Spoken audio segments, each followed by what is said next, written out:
Stavamo uscendo dalla fase Covid e dovevamo dare delle risposte ai cittadini.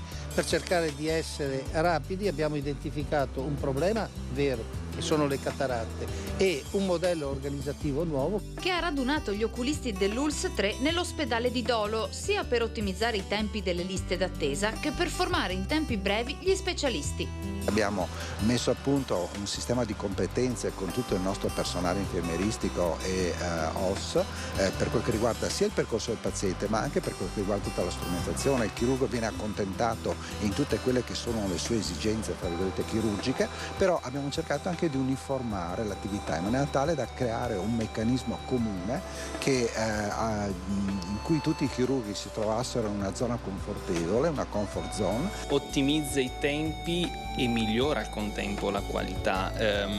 La chirurgia è manualità, è un po' come imparare a fare l'artigiano, no?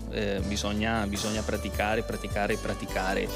Se alla pratica si aggiunge la possibilità di avere più maestri, più professionisti attorno a sé dal quale attingere, allora ne va anche della qualità, nel senso di un miglioramento. Il progetto Cataratta, messo in piedi in 2 mesi, ha portato un aumento notevole degli interventi, 8.529 in poco più di un anno, di cui 1.631 effettuati nelle sale operatorie di Dolo da chirurghi provenienti dalle altre oculistiche, Mestre, Venezia e Chioggia. Gli interventi sono aumentati molto nel giro di poco. Lo sforzo grandissimo è stato organizzativo, perché con poche risorse a disposizione siamo riusciti ad avere un aumento molto importante ottimizzando il lavoro. Ecco, questo è anche il senso dell'oftalmico diffuso.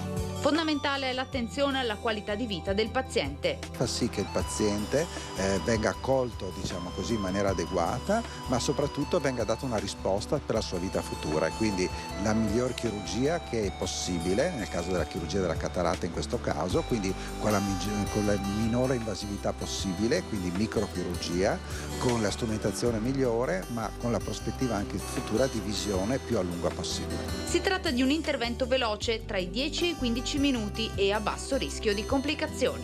L'anestesia è quasi sempre solo topica, cioè si mettono delle gocce di anestetico e il paziente di solito non ha nessun problema, poi lo si tranquillizza anche durante l'intervento parlando con lui, ma di solito non crea nessun problema.